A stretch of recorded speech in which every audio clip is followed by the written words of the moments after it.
Hi, and welcome back to Topic 8, Technology in the General Music K through 8 Classroom. In this segment, we're talking about teacher uses of technology, and my mantra for teacher uses is work smarter, not harder. Technology can be a great friend for this. So I'm going to show you some of the tips and tricks I've created over the years. And in an effort not to reinvent the wheel, if you have other ways that you have used technology to make your life as a teacher smarter and not harder, please share so that we can all benefit from each other. Okay, so we're going to start with technology for planning. And I shared this way back in a previous topic, but I have saved documents as lesson plan templates, which makes my lesson planning process go a lot faster. So for example, this is my template that I use each week for my lesson planning. I've got one for each grade level, and the way that it's parsed by grade level is because I have drop-down menus for each grade level's lesson plan, and these are the 5th grade standards. So as you can see, I have 5 standards in each grade level on the template. Of course, if I wanted to add more standards, because as fabulous music teachers, we are always doing multiple standards in each lesson, I could add more by copying them. If it's a lesson where we're really focusing on 1 or 2 things, I could always delete them. But having my standards here makes a big difference in really putting it on there for my administration to see exactly what I'm doing in each lesson. Another way I use technology for planning is spreadsheets. I am a big spreadsheet user. I am a believer in the power of the spreadsheet. And I'm going to show you a couple tricks that I've created over the years, and hopefully I will get you too to be a believer in the power of the spreadsheet. So one is for instructional planning. I've shown this before too. This is my instructional planning calendar. And this is a blank template that I will share in the files. I think I already have, but I'll share it again if you didn't get to see that that particular webinar. So in my district, we have units by topic, and unit 1 is rhythm. And so I'll put that as my unit, and maybe for kindergarten, I'm gonna work on steady beat for a few weeks.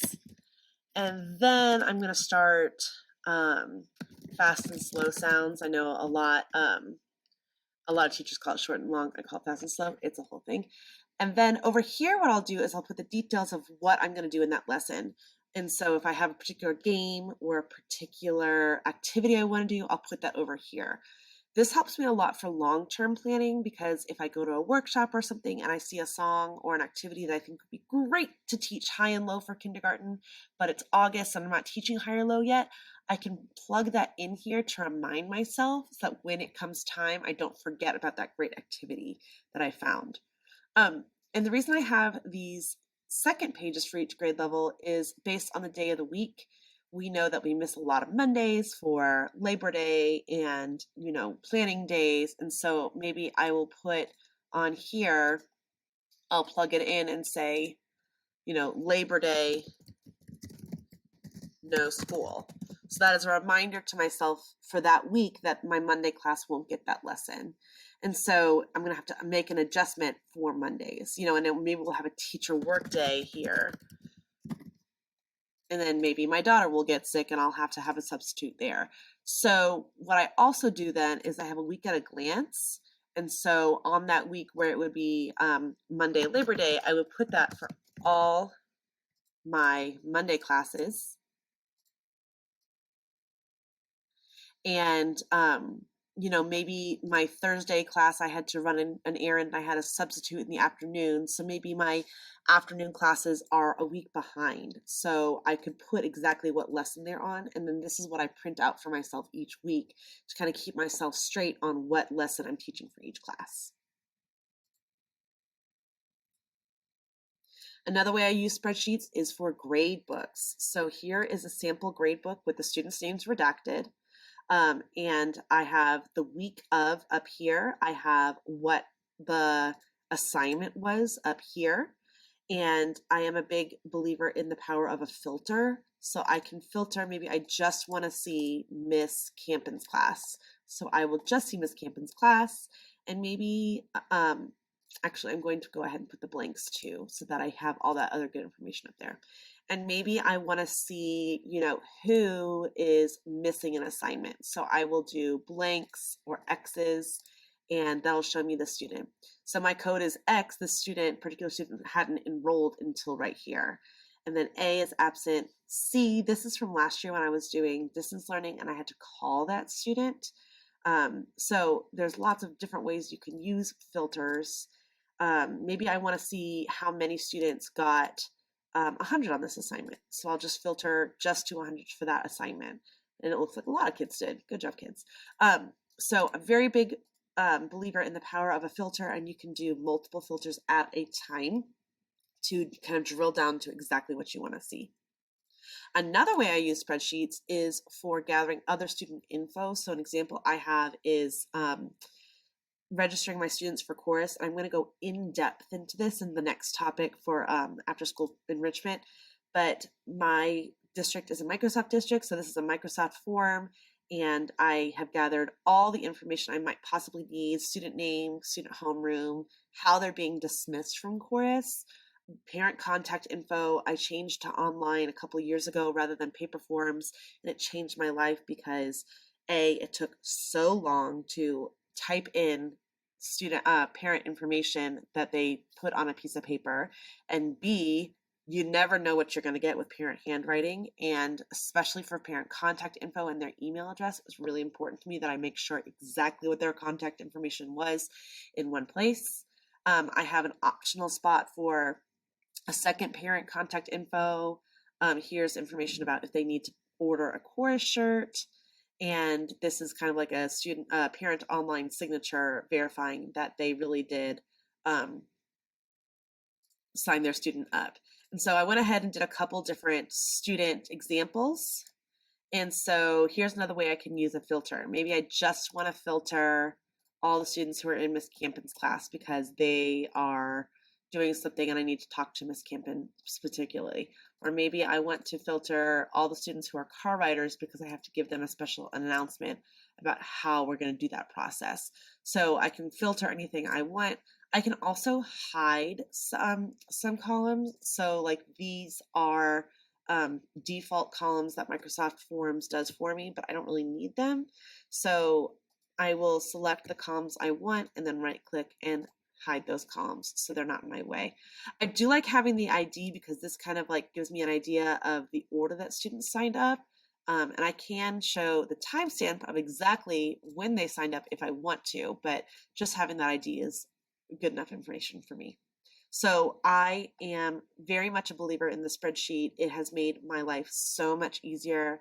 I do it a lot for fundraisers, and I have formulas to add up all the different products that have been sold and stuff like that. So if you need information on how to use a spreadsheet, I'm pretty much self-taught, but it's really, really made my life so much easier in so many ways. Okay. Another way that I have used technology to make life smarter, not harder, is slide decks for my lesson plans. I have become a big PowerPoint person, and I use things like animations and embed music files directly into my PowerPoint. And I also use them for lead sheets for like when we are doing a maybe an ORF arrangement and I want them to have the different parts. I'm a visual learner myself, so I'll write them in there. For embedding the music files, there's a lot of different ways you can do that. You can set it as its own animation, and you can edit what part of the song you want to play. If you're working on maybe like form and you want to hear the different sections individually, you can have that sound file in there and play it and edit exactly which part of the song you want to play. Animations are just fun. They just make everything kind of pop. I do them a lot like I'm doing on this particular slide. When I want to reveal certain information, I can kind of control when that appears on the screen during a lesson. Okay, so technology for assessment. There are a lot of tools out there for formative assessment checkers. Plickers, Kahoot, Quiz Blooket. Those make it really fun and interactive for the students. There's also online forms. So I just showed you Microsoft Form for gathering student information, but you can take Microsoft Forms or Google Forms or something like that and turn it into a quiz, and it will automatically grade if an answer is correct or incorrect. And then you can have kind of long form responses as well in those. You can kind of mix and match what question types you want. You can also send the students a link to a Dropbox for them to submit assignments. So this goes back to the student creativity, and if they are maybe given a choice on they're making a PowerPoint presentation or they're doing a video presentation, they can, no matter what the video type or the file type is, they can just drop it in that Dropbox. This I use a lot for my older students when the parameters are kind of expanded for how they want to use technology. I showed you my grade book and how I use it to filter and how I can track lots of different types of student information about like when they were enrolled or if they were absent or what grade they got, or notes about, if they did not get a great grade, what exactly they need to improve upon. And then there's a lot of technology tools to track behavior. There is PBIS rewards, which some schools pay for and some school districts pay for. There's Class Dojo, which can track not only individual students' points, but I have used it in the past where I track class points. So my class would be first grade and the students would be Ms. McDaniel's class, Ms. John's class, Ms. Fink's class, and it would track a class-wide points that way. And you can see if other teachers in your building are using something like that and see if you can add points from your setting as a music teacher to kind of build onto what they're doing in their own classroom. And then there's technology for professional development. So if you're watching this, you're already part of the Georgia Department of Education community. Good for you. There's a lot of great professional development here. There's also the teacher resource link. And I have found that a lot of people are not very familiar with what this is or where it is. So if you go to your TEKS page, here's where you typically access TEKS. And right here is something called TRL, which stands for Teacher Resource Link. And there are lots of materials ready for you to go right here. So the Department of Education undertook this project several years ago where they hired teachers from around the state to create teaching resources for every grade level and every class. So theoretically, you can use these lesson plans and these materials for a year's worth of instruction. You have a year's worth of instruction for kindergarten, first grade, second grade, etc. So obviously, I would recommend you taking these materials and adapting them for your own needs, but they are here for you if you need them. There are also plenty of online sound banks that you can gather not only songs, but games and activities to do. One of my favorites is Beth's Notes, and you can search any song. And you will find not only the notation, but you'll find a game that goes with it. And then she has tags. So right here, she has partner songs that go with it, songs with these chords, other songs with singing games. So this is a really great resource. And another one that I really like is Mama Lisa. And I use this for a lot of songs from around the world, international music. And she's got different categories here as well for you to search for different songs. So those are two really great resources. There's plenty out there. Those just happen to be two of my favorites. Social media is a great tool for professional development. So Twitter, Facebook, Instagram, even TikTok. I've followed a lot of music teachers on TikTok, and they've given me a lot of really good ideas to use in my own classroom. And then because of COVID, we are now way more familiar with online meeting spaces for both synchronous and asynchronous collaboration. So in my own district, we've used this a lot. I'm in Fulton County, which is a very weirdly shaped district. It's a very long distance district. So I'm up in North Fulton, and if I want to collaborate with my South Fulton friends, music teachers, it would take me over an hour to drive to their school, or I could just hop on Teams or Zoom or one of those programs and collaborate online that way. So that has been a really, really great and powerful tool in the past couple of years for me for professional development with other music teachers.